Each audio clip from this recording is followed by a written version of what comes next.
Alright, this is the third scientist and of course the third video as well. We're talking about Mendeleev. He was the third scientist in our textbook and we're going to see what he discovered. At that time, there were 63 elements that were known. So this is the first thing we must know about Mendeleev. During his period, there were 63 elements known, and he studied the relationship between the metal, any metal or non-metal, any element for that matter, the atomic mass of that element, and the physical and chemical properties. What is the relationship between the mass of that element and the physical and chemical properties? And in his study, he discovered that the physical and chemical properties of the element are a periodic function of the atomic masses, means that their physical and chemical properties of elements, after the elements were arranged, when they were arranged, he found that the physical and chemical properties, they kept repeating themselves. Okay, just like how Newland also found that the elements, the properties kept repeating themselves. Likewise, even he felt that the elements, their physical and chemical properties also kept repeating themselves, and because of that he was able to build this table and make a table something like this.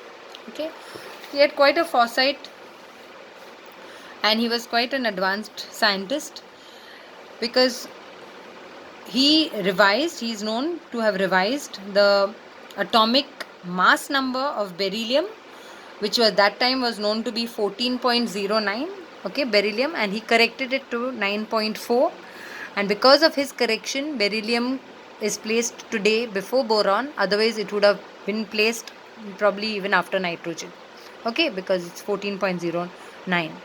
So this is the one positive point of his discovery.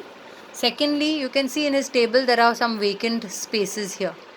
Okay, he left vacant spaces because he knew that though there were elements, I mean only these many elements were known at that time, he felt that in future some more elements would be discovered and these would be the place of the elements, and he was also able to predict the physical and chemical properties of these elements.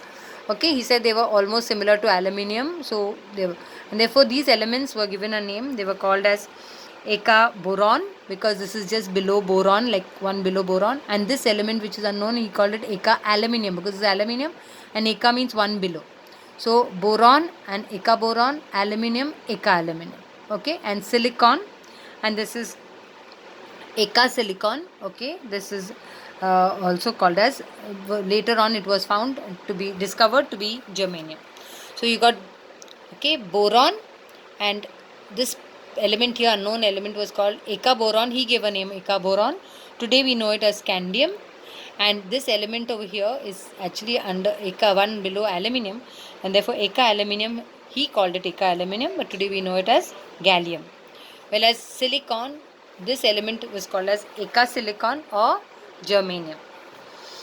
Also another thing which is good about his periodic table was that the noble gases, okay, noble gases, at that time no noble gases were discovered, but the scientists that came after him or during later part of his periodic time, when they found noble gases, the noble gases could be easily just, you know, kept neatly placed one without disturbing this table. So these are the merits of his discovery, and therefore all the three merits I've listed over here. You can go through them.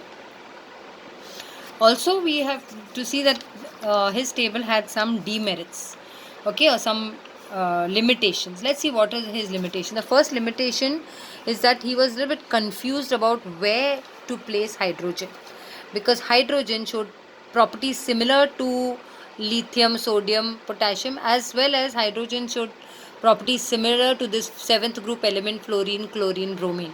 So he was a little bit confused. Should I place it with the lithium, or should we place it with group 7? Okay, seventh group of group 1. He was a little bit confused. So that's one demerit. Next demerit of his periodic table were the isotopes.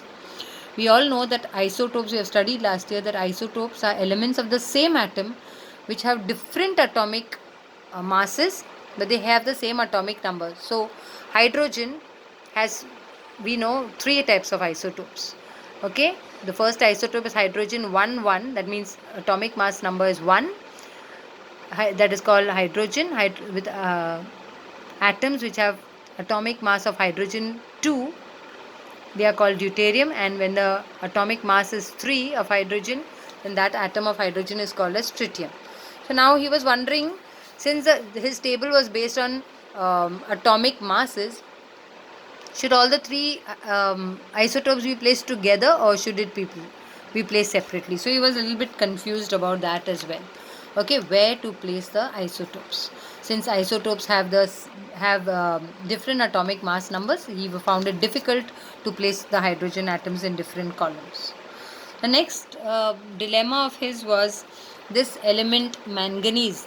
He placed wrongly. If you see fluorine, chlorine, bromine, these are all gases, whereas manganese is a metal. So this is wrongly placed. So he placed manganese in the wrong table. And another thing is about cobalt and nickel. Okay, cobalt and nickel, right? He's placed cobalt before nickel, right? But if you look at cobalt, its atomic mass is 58.9, and nickel, which is 58.7. Nickel should have been before cobalt. Okay, so this was a wrong thing that according to his table he had placed was wrong. But if you look at the later periodic tables, we will notice that this cobalt and nickel are actually placed correctly. We will see the reason for that in the next part.